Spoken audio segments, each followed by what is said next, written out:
রূপগঞ্জে জমি ক্রয়ের নামে প্রতারণার অভিযোগে ফোর্টিস অ্যাসেটস লিমিটেডের বিরুদ্ধে সংবাদ সম্মেলন। নারায়ণগঞ্জ জেলা প্রতিনিধি মাসুম মিয়া জানান, রূপগঞ্জে জমি ক্রয়ের নামে প্রতারণা ও লাখ লাখ টাকা আত্মসাতের অভিযোগ উঠেছে ফোর্টিস অ্যাসেটস লিমিটেডের বিরুদ্ধে। পাওনা টাকা না পাওয়ায় টাকার অভাবে অসুস্থ বোনের চিকিৎসা বন্ধ হয়ে গেছে বলে অভিযোগ করেছেন ভুক্তভোগী পরিবার। 9 মে শনিবার উপজেলার বাগবের এলাকায় আয়োজিত সংবাদ সম্মেলনে লিখিত বক্তব্য পাঠ করেন ভুক্তভোগী রুবেল মিয়া।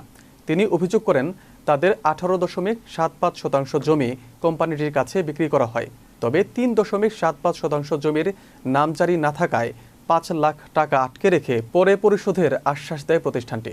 রুবেল মিয়ার দাবি, নামজারি সম্পন্ন করে বারবার যোগাযোগ করলেও দীর্ঘদিনেও বাকি টাকা পরিশোধ করা হয়নি। উল্টো সময়ক্ষেপণ ও হয়রানির শিকার হতে হচ্ছে তাদের।